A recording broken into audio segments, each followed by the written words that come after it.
کرو ابھی چلو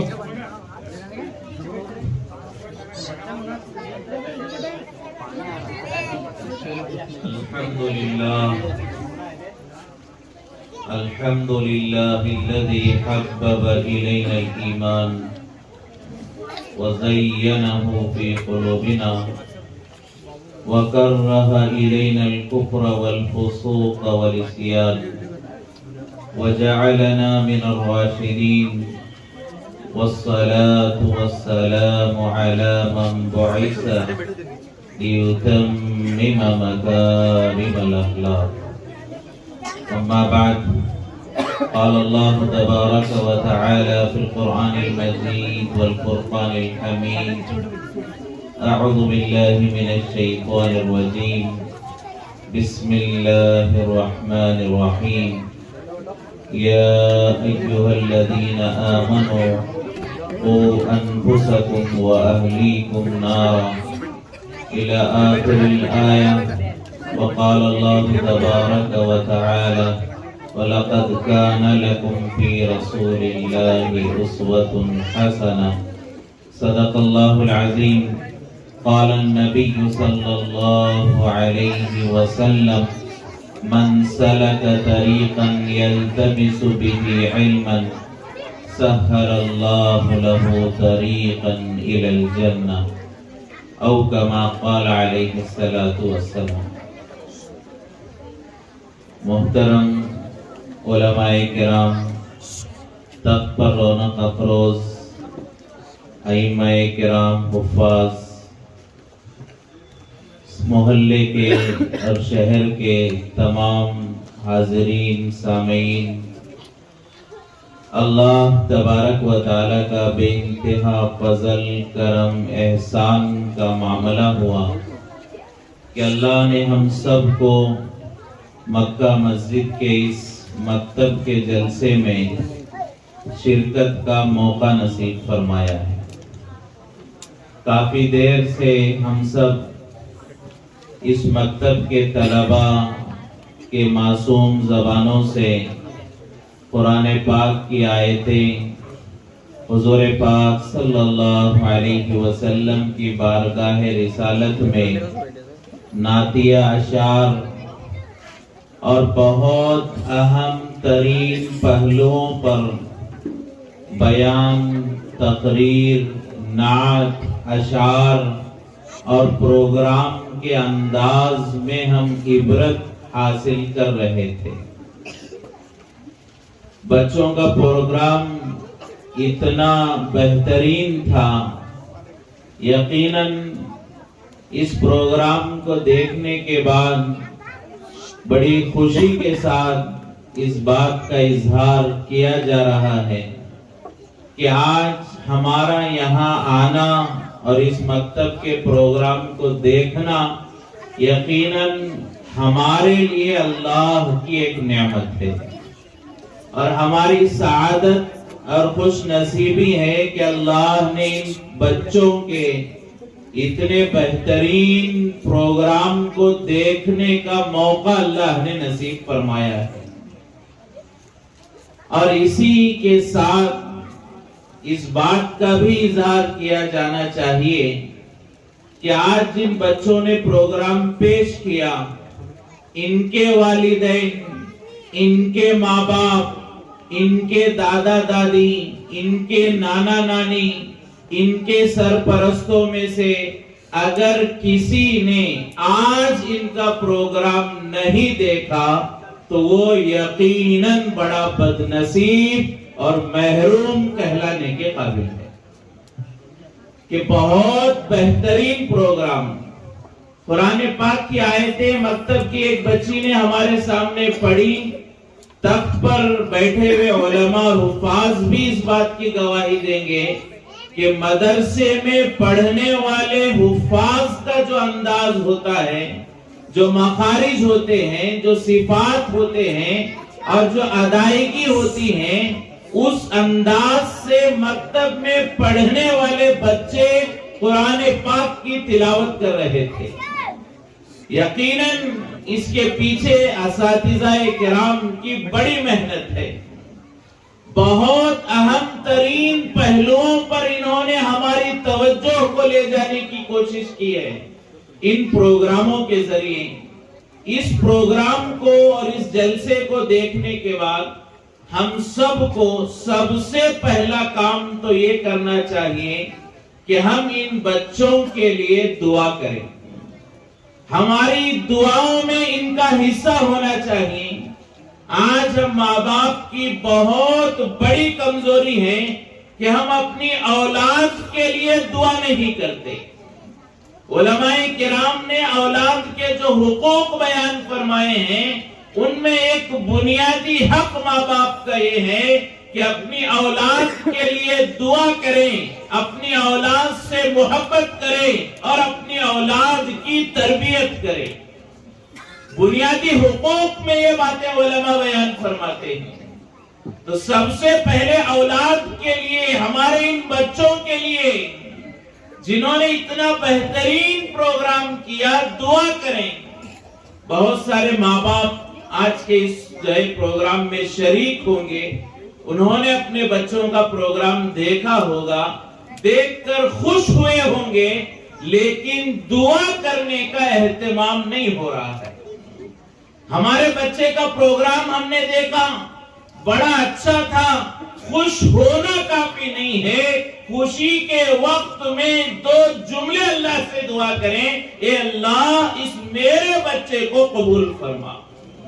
علم کے حاصل کرنے کے لیے، علم کی اشاعت کے لیے، امت کی رہبری کے لیے، دنیا سے ضلالت اور گمراہی کے مٹانے کے لیے، میری آخرت کا، میری نجات کا ذریعہ بننے کے لیے اللہ میرے اولاد کو قبول فرما۔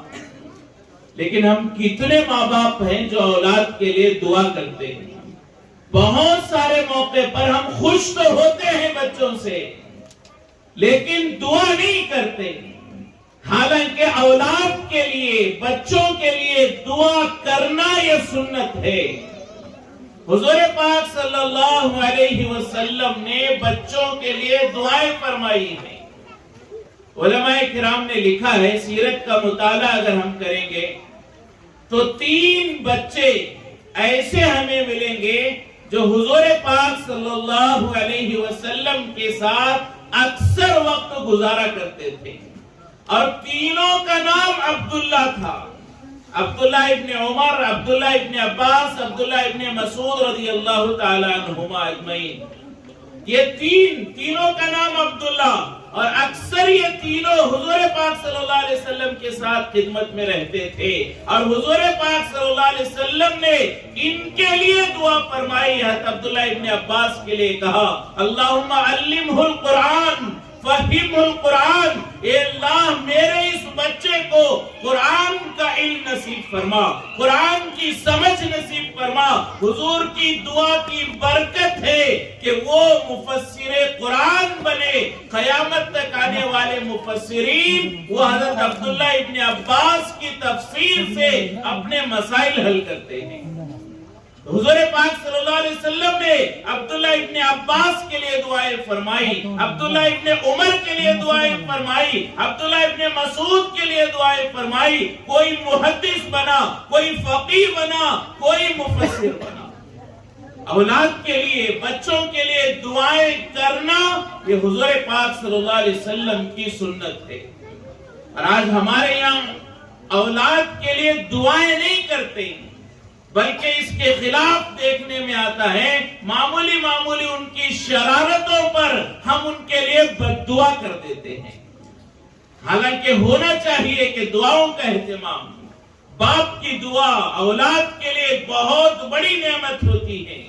ماں کی دعا اولاد کی آنے والی زندگی کے بنانے میں ایک بہت بڑا کردار ادا کرتی ہے۔ علماء کرام نے بیان فرمایا کہ حضور پاک صلی اللہ علیہ وسلم کے دادا عبد المطلب، ان کا اصل نام شیبہ تھا۔ بچپن سے ان کے بالوں میں کچھ بال سفید تھے، جس کی وجہ سے انہیں شیبہ، بوڑھا کہا جاتا تھا۔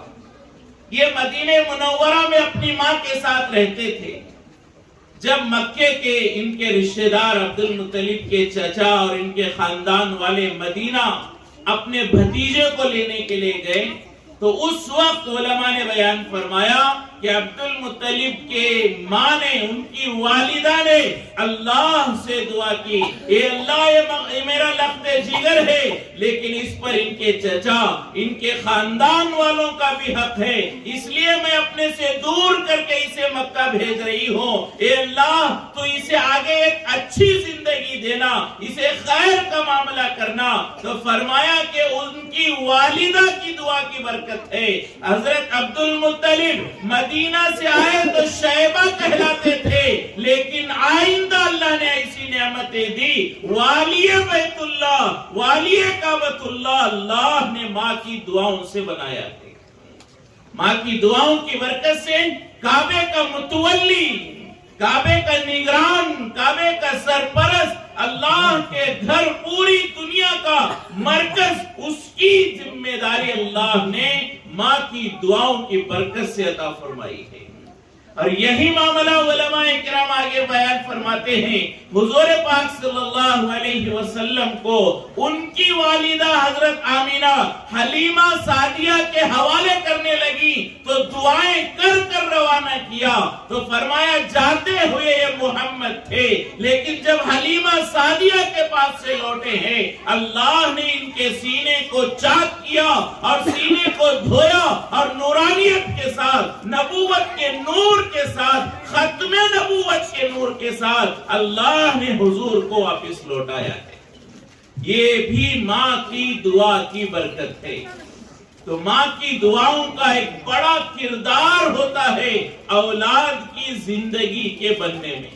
تو اس موقع پر یہ مزاج ہونا چاہیے کہ ہم اپنے بچوں کے جب بھی کوئی بھلائی دیکھیں، بچوں سے جب بھی ہمیں کوئی خوشی کا جو ہے اطمینان کا ذریعہ ملے تو فوراً ہم اللہ کا شکر ادا کریں اور اللہ سے دعا کریں کہ اللہ میری اولاد کو قبول فرما۔ دعاؤں کا اہتمام ہونا چاہیے۔ اگر ہم دعا نہ کریں، اللہ سے اولاد کی دنیا اور آخرت کی بھلائی نہ مانگے، یہی اولاد آئندہ چل کر ہمارے لیے آستین کا سانپ بھی بن سکتی ہے۔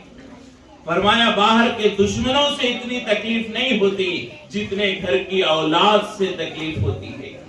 کئی مائیں آج بھی یہ کہتی ہے کاش کہ میں بانجھ ہوتی اور لوگوں کے تانے برداشت کرتی، لیکن ایسی اولاد تو نہ ہوتی۔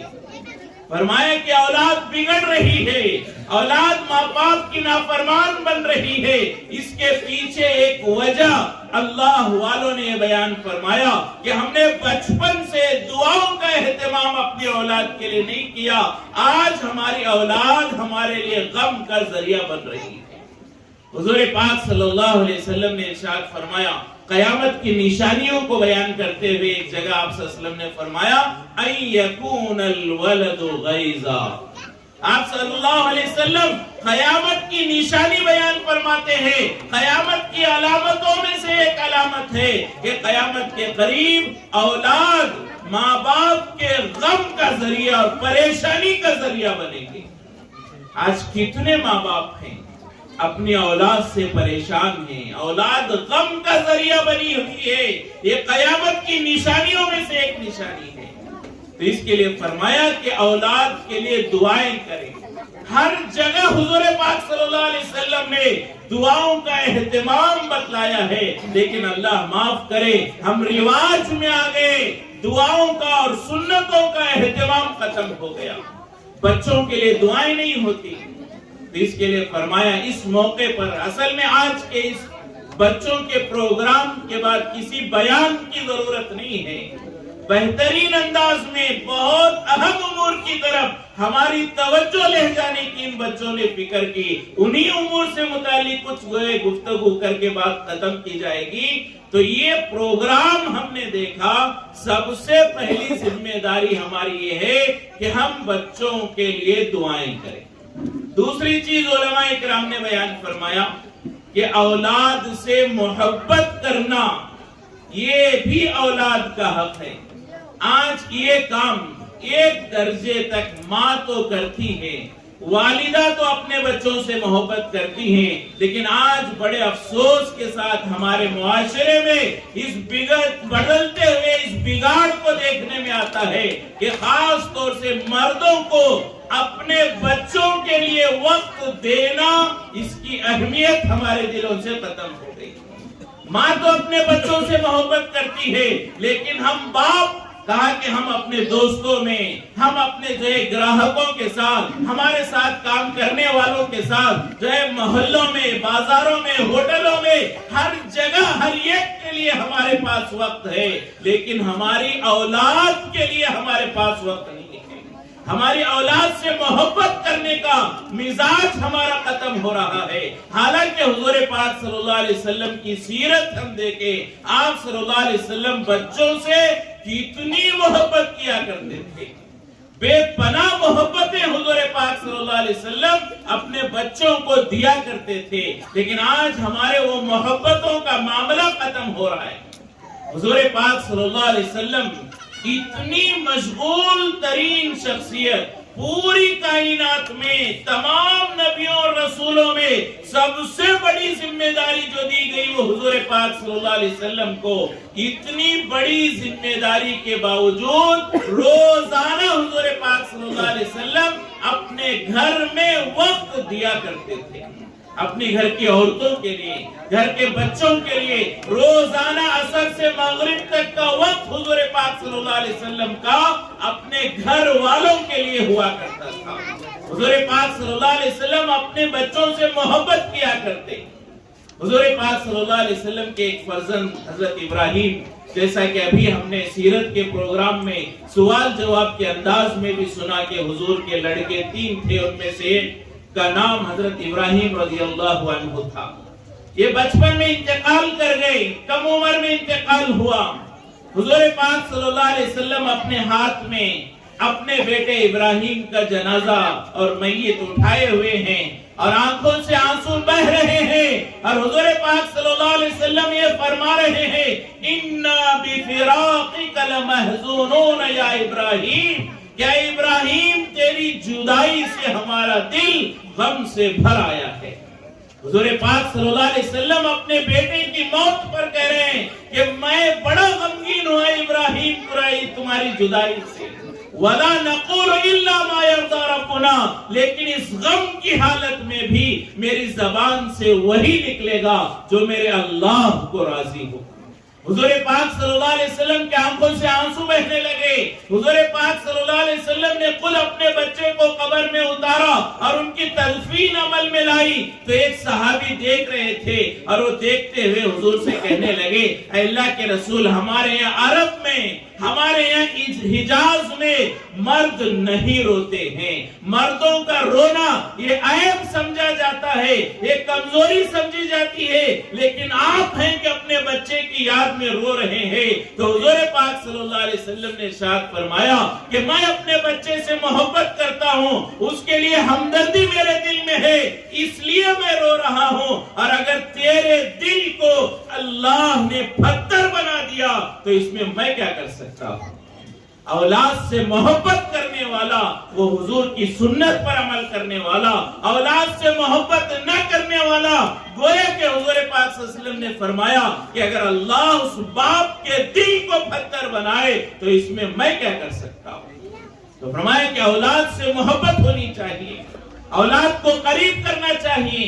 آج ہم نے اپنے اولاد کو دور کر دیا، کانوینٹوں کے حوالے کر دیا، گلیوں کے حوالے کر دیا، اوباش لڑکوں کے حوالے کر دیا۔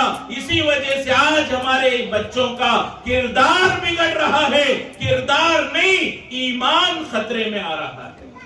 ہم اپنے بچوں کو ساتھ میں رکھتے تو ہمارے اعمال ان کو دیکھنے میں آتے اور ان کا کردار بنتا، ان کا ایمان بنتا، ان کے صفات بنتے، لیکن آج ہمارے بچوں کو ہم ہمیشہ دور رکھتے۔ میں نماز کو جا رہا ہوں لیکن بچے کو مسجد نہیں لے جاتا، کیونکہ مجھے جو ہے وہاں اسے لے جانا گوارا نہیں بیماری ہے, کہیں شرارت کرے گا, کہیں میرے جو ہے عمل میں آگے پیچھے ہو جائے گا. ہم بچوں کو مسجد لے جانے سے, مدرسہ لے جانے سے, بیانات میں لے جانے سے الگ رکھتے ہیں, اور اس کی وجہ سے بچوں میں وہ کردار نہیں پیدا ہو رہا. بچوں کی فکر الگ بن رہی ہے, ہماری فکر الگ بن رہی ہے. اولاد کو اپنے ساتھ رکھیں, مسجدوں میں لے کر جائیں, اپنے ساتھ رکھیں. حضور پاک صلی اللہ علیہ وسلم کے بارے میں علماء نے بیان فرمایا 4 بچے ایسے ہیں جنہوں نے حضور پاک صلی اللہ علیہ وسلم کی گود میں پیشاب تک کیا ہے. کیا میں اور آپ حضور سے بڑھ کر ہیں؟ کیا میرا اور آپ کا لباس حضور پاک صلی اللہ علیہ وسلم سے زیادہ پاکیزہ ہوگا؟ کیا ہمارا کردار حضور سے زیادہ بہتر ہوگا؟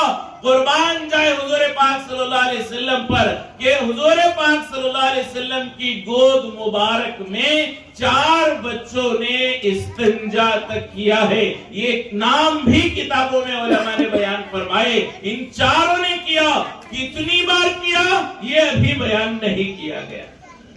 حضور اپنے قریب بلاتے, اپنے گود میں بٹھاتے. لیکن آج ہم سفید کپڑے پہن لیں, کوئی آئرن کا کپڑا پہن لے, بچہ ہمارے پاس دوڑ کر آ جائے, ہم فوراً چھڑک دیتے ہیں, چلو دور چل, میرے آئرن والے کپڑے, میرے سفید کپڑے. بچے کو کیا معلوم ہے؟ وہ تو ابا کو دیکھ رہا ہے, وہ تو نانا کو دیکھ رہا ہے, وہ تو دادا کو دیکھ رہا ہے, وہ تو ماموں کو دیکھ رہا ہے. اسے کیا معلوم کہ میرے ماموں کے دل میں, میرے چچا کے دل میں, میرے باپ کے دل میں میرے سے زیادہ اپنے کپڑوں کی قدر ہے. وہ بچہ نہیں سمجھ سکتا. بچوں کو قریب کریں, بچوں سے محبت کریں, بچوں سے یہ لگاؤ بڑھائیں, تب جا کر ان کا ایمان بچے گا. ان کی تربیت کرنا ہماری ذمہ داری ہے, اپنے ساتھ رکھ کر تربیت کریں. حضور پاک صلی اللہ علیہ وسلم تربیت کرتے تھے. کبھی دسترخوان پر حضور بچوں کی تربیت کر رہے ہیں, کبھی سواری پر حضور تربیت کر رہے ہیں, سفر میں ہیں, سواری پر ہیں, حضور بچوں کو وہاں بھی تربیت کر رہے ہیں. لیکن آج ہمارے پاس ہر چیز کے لیے وقت ہے, گھر کے لیے, بچوں کے لیے ہمارے پاس وقت نہیں ہے. اس کے لیے فرمایا کہ بڑا اہم مسئلہ ہے. آج ہم باہر جا کر 1000 مسئلے سلجھا لیں, 1000 گشت کر لیں, 1000 لوگوں کو ہم جو ہے ہدایت کے راستے پر لے کر جائیں, یہ سب نفل ہے. نفل, اپنے اولاد کو سیدھے راستے پر لانا یہ ہمارے لیے فرض ہے. ہم فرض کو چھوڑ کر نفل کی فکر میں لگے ہوئے. ہاں, بہت سارے خیر کے کام ہیں, لیکن بنیاد اپنے گھر سے ابتدا ہونی چاہیے.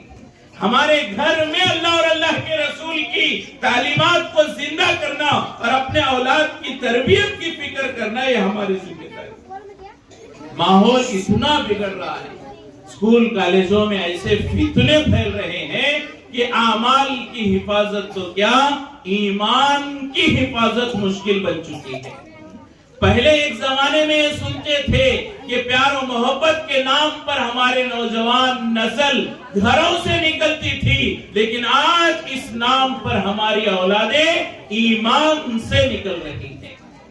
یہ ہر جگہ یہ جو ہے کارگزاریاں اور حالات سننے میں آ رہے ہیں کہ ہماری نوجوان نسل کا کیا حال ہے. آج ایک مسلمان بچہ خود اسلام سے نفرت کرنے والا بن رہا ہے. ایسی ذہنیت بچپن سے اس کی بنائی جا رہی ہے. تو یہ مکاتب, یہ اللہ کی بہت بڑی نعمت ہے کہ ہمارے بچوں کی فکر اس میں ہو رہی ہے, اور ہمارے بچوں کو دین سکھانا ہمارے لیے سب سے زیادہ ضروری ہے. ہمارے صوبے کرناٹک کے ذمہ دار دارالعلوم شاہ ولی اللہ کے شیخ الحدیث حضرت مولانا اکبر شریف صاحب دامت برکاتہم ایک مرتبہ مکتب کے پروگرام میں فرمانے لگے کہ اگر کوئی بچہ بھوک کی وجہ سے مر گیا, اس کے باپ کے پاس اتنی بھی گنجائش نہیں تھی کہ اپنے بچے کو وہ اچھی طرح سے کھلا سکے, بیٹا بھوک کی وجہ سے مر گیا, اللہ اس کے باپ کو جہنم میں نہیں ڈالیں گے. ایک بچہ بیمار ہو گیا, باپ کے پاس اتنے پیسے نہیں ہیں کہ وہ اپنے بچے کا علاج کرائے, اور وہ بیٹا بیماری میں مر گیا, باپ کو جہنم جہنم میں نہیں ڈالا جائے گا. لیکن اس کے آگے ایک بات کہی کہ ایک بچہ فرمایا کہ بے دین ہو کر مرا اور بے دینی کے ساتھ دنیا سے چلا گیا, اللہ اس کے باپ کو جہنم میں ڈالے گا. ہمارا بچہ بھوکا مر جائے ہماری آخرت نہیں بگڑے گی. ہمارا بچہ بیمار مر جائے ہماری آخرت نہیں بگڑے گی. ہمارا بچہ بے دین مرے ہماری آخرت بگڑ جائے گی. ہمارے بچوں کی ہر ضرورت سے زیادہ ضرورت یہ ہے کہ ہم انہیں دین سکھائیں, اللہ رسول کی جو ہے محبت ان کے دل میں پیدا کریں, دین اسلام کی عظمت ان کے دل میں پیدا کریں, ایمان کی عظمت ان کے دل میں پیدا کریں. آج ہمارے سامنے بچوں نے بہت مختصر انداز میں بڑے اہم پہلوؤں کی طرف اشارہ کیا. آج ان کی طرف ہمارے جو ہے بالکل توجہ نہیں ہوتی. ماں کے سلسلے سے ایک پروگرام پیش کیا گیا. بہت سارے لوگ جن کے والدہ اس دنیا سے رخصت ہو گئے ان کے آنکھوں میں آنسو بھی آئے ہوں گے اور وہ افسوس بھی کر رہے ہوں گے, کاش کہ آج ہماری ماں زندہ ہوتی, کاش کہ ہم اپنی ہر طرح کی نعمتوں کو دے کر اپنی ماں کو گھر واپس لا سکتے. وہ پروگرام سن رہے تھے جن کی والدہ کا انتقال ہو گیا, وہ جو ہے آنکھوں سے آنسو بہا رہے تھے اور اس کے علاوہ ان کے پاس کوئی چارہ باقی نہیں رہا. لیکن ہم میں بہت سارے ایسے بھی ہیں جن کی والدہ ابھی زندہ ہیں, جن کے والد ابھی حیات ہیں. ہمارے لیے یہ عبرت ہے کہ ہم اپنے والدین کی خدمت کریں, والدین کی قدر کریں اور ان کے جو ہے خدمت کر کے جنت کو حاصل کرنے والے بن جائیں. باپ کا بڑا مقام ہے. معراج کا واقعہ بارہا ہم سنتے ہیں کہ حضور پاک صلی اللہ علیہ وسلم پہلے آسمان پر گئے تو پہلے سے کوئی نبی انتظار میں تھے. وہ نبی آئے, سلام کیا, مصافحہ کیا, حضور کا استقبال کیا, ویلکم کیا. پہلے آسمان پر ایک نبی نے حضور کو بلایا, حضور دوسرے آسمان پر گئے, جانے سے پہلے وہاں ایک نبی انتظار میں کھڑے تھے, انہوں نے سلام کیا حضور کو, انہوں نے آگے بڑھ کر حضور کو مصافحہ کیا, انہوں نے آگے بڑھ کر حضور کو خوش آمدید کہا اور حضور کا استقبال کیا, ویلکم کیا. پھر تیسرے آسمان پر گئے, یہی معاملہ, ایک نبی انتظار میں تھے, وہ آئے, سلام کیا, مصافحہ کیا, خوش آمدید کہا.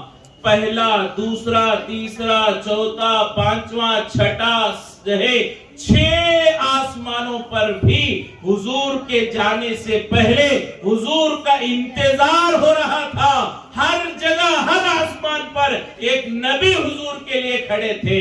سو حضور پاک صلی اللہ علیہ وسلم 6 آسمانوں میں اس معاملے کے بعد جب 7ویں آسمان پر پہنچے تو حضور کے دل میں تھا کہ شاید یہاں بھی کوئی نبی ہوں گے, یہاں بھی کوئی مجھے سلام کریں گے, یہاں بھی کوئی مجھے مصافحہ کریں گے, یہاں بھی کوئی مجھے ویلکم کریں گے. لیکن 7ویں آسمان پر حضور گئے تو دیکھا کوئی نبی انتظار میں نہیں کھڑا ہے. حضور پاک صلی اللہ علیہ وسلم نے دیکھا 6 آسمانوں تک ایک الگ معاملہ تھا, 7ویں آسمان پر الگ معاملہ ہے, کوئی انتظار کے لیے نہیں کھڑا. بلکہ حضور پاک صلی اللہ علیہ وسلم نے دیکھا دور ایک 4 دیواری ہے, اس پر ٹیک لگا کر ایک آدمی, ایک بزرگ بیٹھے ہوئے ہیں, نورانی چہرہ ہے, روشن چمکدار پیشانی ہے, نور ان کے چہرے سے ٹپک رہا ہے. ان کو دیکھ کر دل کو اطمینان ہو رہا ہے, بڑی خوبصورت ذات بیٹھی ہوئی ہے. حضرت حضور پاک صلی اللہ علیہ وسلم نے جبرائیل سے پوچھا یہ کون ہے؟ جبرائیل علیہ السلام نے عرض کیا اے اللہ کے رسول یہ تمہارے والد حضرت ابراہیم علیہ السلام ہے.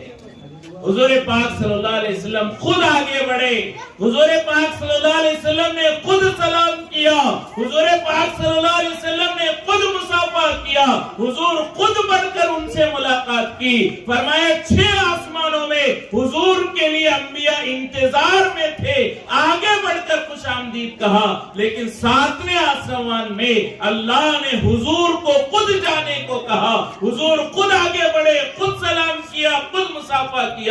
تو اس سے علماء نے بیان فرمایا کہ بیٹا کتنا بھی بڑا بن جائے